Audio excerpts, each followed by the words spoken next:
Енді толымсыз доминанттылыққа есеп шығарайық. Берілгені бойынша бізде түн сұлу атты гүлдің қызыл түсті болуы оның ақ түсті болуынан басым екен. Яғни үлкен А деп біз қызыл түсті белгілейміз. Кішкентай А деп біз ақ түсті белгілейміз.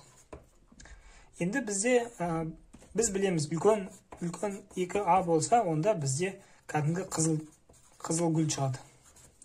2 кішкентай А болса, онда бізде кәдімгі ақ гүл шығады. Ал гетерозиготалы болса, біз бұрын айтатынбыз, доминантты белгі, мынау рецессивті белгіні басып, бізде қызыл түс шығады деп айтатынбыз.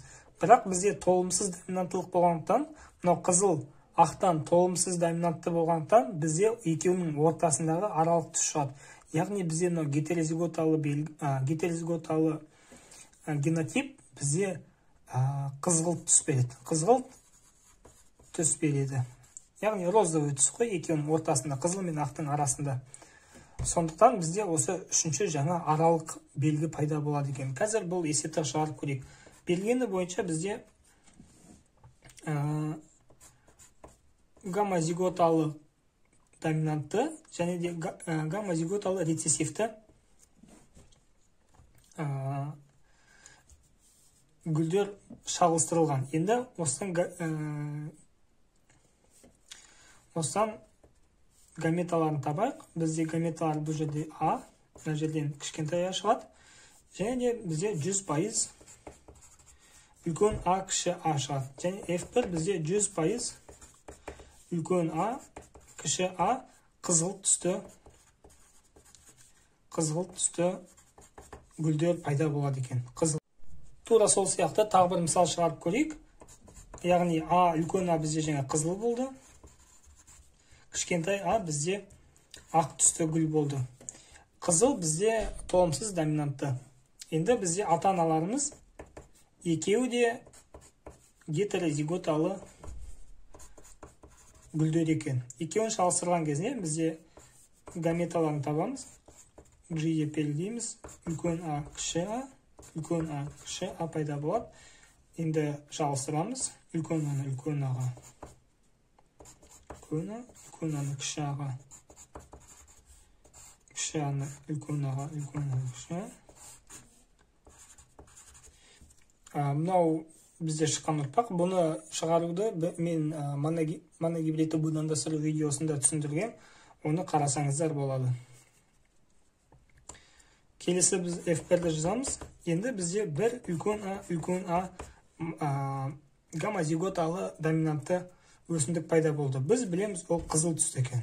Екеуі де үлкен А. Келесі бізде 2 гетерозиготалы ағза шықты.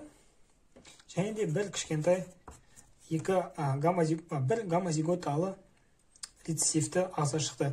Бұл бізде білеміз ақ түсті екен.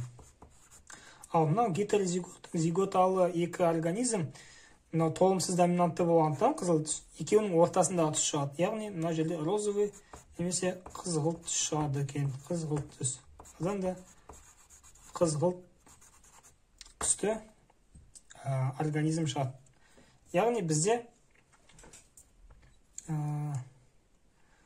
осындай сұрақтар келуі мүмкін. Яғни мысалға сұрақ осылай болуы мүмкін. Қызғылт түсті организмнің пайда болу ықтималдығын тап дейді. Яғни мынау бізде 25%, мынау 25%дан 50%, мынау 25%. Яғни қызғылт түсті гүлдің пайда болу ықтималдығы бізде 50% екен. Ал егер фенотипін қатынас бойынша көрсетсе, онда бізде қызыл түстен 1, қызғылт түстен 2, және де ақ түстен 1. Фенотипі бізде осындай.